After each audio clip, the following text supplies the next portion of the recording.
Hello friends, welcome you all. आज मैं आपके लिए जो वीडियो लेकर आ रहा हूँ, देखिए बात करने वाले हैं हम गोल्ड यानी कि सोना और इसका रेट। सोना और इसका रेट साथ के साथ दो स्टॉक्स में लग जाती है आग।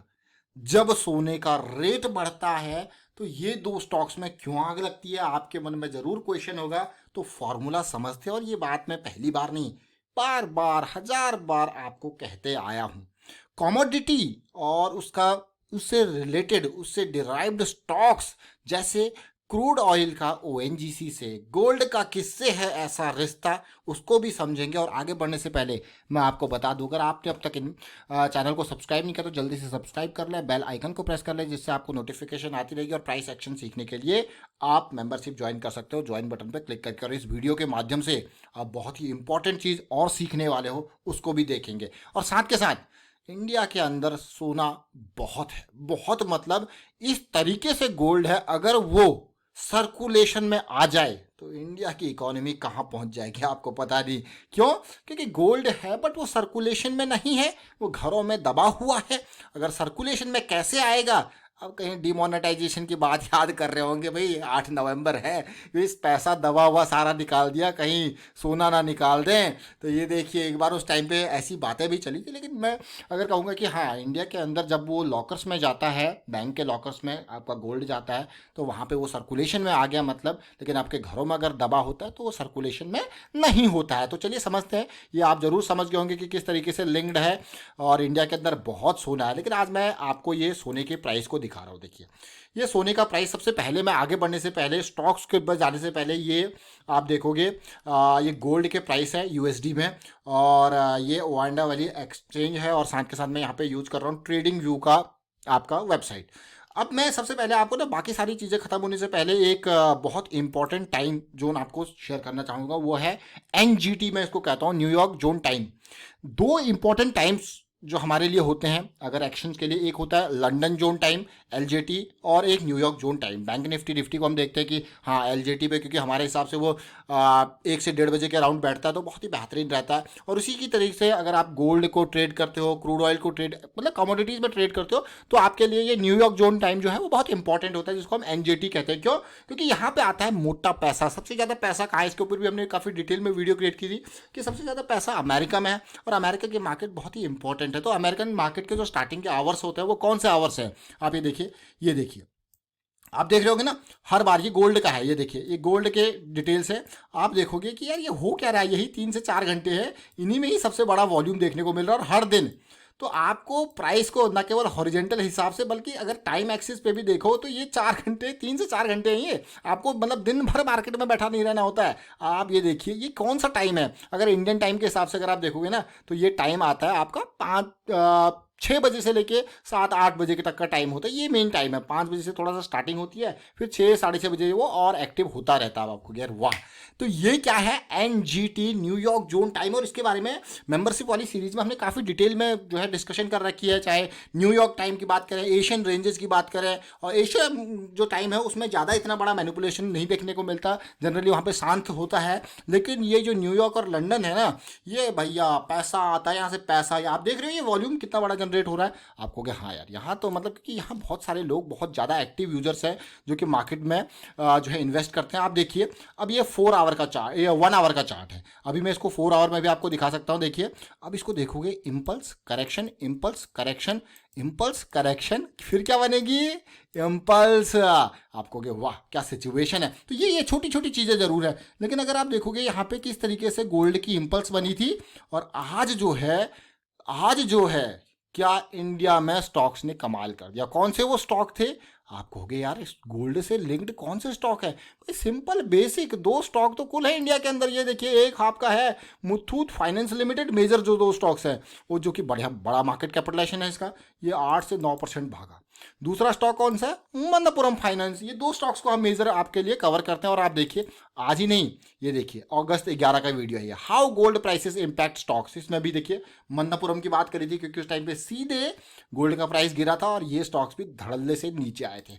फिर आपको जुलाई 17 को एक और वीडियो क्रिएट किया था, यहाँ पे देखिए किस तरीके से भाई दो गोल्ड स्टॉक्स है, प्राइस सेक्शन इनका समझिए, क्योंकि हम इनको गोल्ड स्टॉक्स कहते हैं। इनका डायरेक्टली देखिए, दो गोल्ड स्टॉक्स, गोल्ड का रेट, गोल्ड भागेगा तो ये भी भागेंगे, ताकि जिसकी बहुत बढ़िया प्रोबेबिलिटी है। ये मे का वीडियो है, आप देखिए काफ़ी डिटेल में हमने डिस्कशन इनके बारे में करी है पुरानी वीडियोज़ में। दो स्टॉक्स गोल्ड वाले, तो ये गोल्ड वाले स्टॉक्स है, तो इनका रेट जो है वो गोल्ड के ऊपर काफ़ी डिपेंड करता है, अनटिल एंड अनलेस कोई ऐसा बड़ा सिचुएशन जो है वो इन स्टॉक्स में नहीं चल रहा हो। अब देखिए, तो अभी हमने क्या क्या चीज़ें सीखी, किस तरीके से मुथूट फाइनेंस और मन्नपुरम फाइनेंस का डायरेक्टली जो है प्राइस डिपेंड कर रहा है गोल्ड के ऊपर। क्यों? क्योंकि इनके पास जो है गोल्ड ही गोल्ड है।